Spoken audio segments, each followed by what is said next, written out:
തെരഞ്ഞെടുപ്പിന് 2 ദിവസം മാത്രം ശേഷിക്കെ പ്രചാരണ രീതികളിൽ മാറ്റം വരുത്തിയ മുന്നണികൾ വോട്ട് ബാങ്കുകളായ സമുദായ നേതാക്കളെയും സ്ഥാപനങ്ങളിലുള്ളവരെയും നേരിൽ കണ്ട് പിന്തുണ ഉറപ്പിക്കാനുള്ള ശ്രമത്തിലാണ് പത്തനംതിട്ടയിലെ സ്ഥാനാർത്ഥികൾ.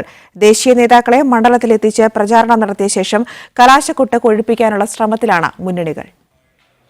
വാഹന പ്രചാരണ ജാഥകൾക്കും മണ്ഡലം കൺവെൻഷനുകൾക്കും ശേഷം സ്ഥാനാർത്ഥികൾ ഇപ്പോൾ വോട്ട് ബാങ്ക് ലക്ഷ്യം വെച്ചുള്ള പ്രചാരണ തിരക്കിലാണ്. അതേസമയം മുന്നണികൾ തമ്മിലുള്ള ആരോപണ പ്രത്യാരോപണങ്ങളും നടക്കുന്നുണ്ട്. നിലവിലെ സാഹചര്യത്തിൽ പരമ്പരാഗത വോട്ടുകൾ കൊണ്ട് ഒരു മുന്നണിക്കും വിജയിക്കാൻ കഴിയാത്ത സാഹചര്യമാണ്. അതുകൊണ്ട് തന്നെ ഇനിയുള്ള ദിവസങ്ങളിൽ പരമാവധി വോട്ടുകൾ ശേഖരിക്കാനുള്ള തയ്യാറെടുപ്പിലാണ് മുന്നണികൾ. 3 മുന്നണികളും വിജയപ്രതീക്ഷ വെച്ച് പുലർത്തുമ്പോൾ പത്തനംതിട്ടയിലെ വിജയവും പ്രവചനാതീതമായി തുടരുകയാണ്. പരമാവധി ദേശീയ നേതാക്കളെ മണ്ഡലത്തിലെത്തിച്ച് തെരഞ്ഞെടുപ്പ് പ്രചാരണം കൊഴുപ്പിക്കാനുള്ള ശ്രമത്തിലുമാണ് മുന്നണികൾ. രാഹുൽ ഗാന്ധിയുടെ വരവോടുകൂടി UDF ക്യാമ്പ് ആവേശത്തിലായിട്ടുണ്ട്. തികഞ്ഞ വിജയപ്രതീക്ഷയിലുമാണ് മുന്നണി. തികഞ്ഞ ആത്മവിശ്വാസം, ഉറച്ച പ്രതീക്ഷയാണ്.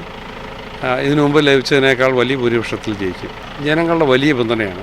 സംസ്ഥാന സർക്കാരിന്റെ വികസന പ്രവർത്തനങ്ങൾ മുഖ്യ പ്രചാരണ വിഷയമാക്കി തന്നെയാണ് ഇടതു സ്ഥാനാർത്ഥി വീണ ജോർജിന്റെയും അവസാനഘട്ട പ്രചാരണം. 2 തവണ കൈവിട്ട മണ്ഡലം കൃത്യമായ സംഘടനാ സംവിധാനത്തിലൂടെ തിരിച്ചുപിടിക്കാൻ ഒരുങ്ങുകയാണ് LDF. മുഖ്യമന്ത്രിയുടെ നേരിട്ടുള്ള മേൽനോട്ടത്തിലാണ് പ്രചാരണ പ്രവർത്തനങ്ങൾ മുന്നോട്ട് പോകുന്നത്. വലിയ ഭൂരിപക്ഷത്തോടെ വിജയിക്കാനുള്ള എല്ലാ സാധ്യതകളുമാണ് ഇന്ന് നിലനിൽക്കുന്നത്. ശബരിമല വിഷയം മുഖ്യ പ്രചാരണമാക്കി ഹിന്ദു വോട്ടുകളുടെ ഏകീകരണത്തിലൂടെ വിജയിക്കാൻ കഴിയുമെന്നാണ് BJPയുടെ പ്രതീക്ഷ. ഇതിനിടയിൽ PC ജോർജിന്റെ വരവോടുകൂടി ന്യൂനപക്ഷ വോട്ടുകൾ വിള്ളലുണ്ടാക്കാമെന്നും BJP കണക്ക് കൂട്ടുന്നു. NSSും SNDPയും പരസ്യ പിന്തുണ പ്രഖ്യാപിക്കാത്തത് BJPയെ ആശങ്കയിലാക്കുന്നുണ്ട്.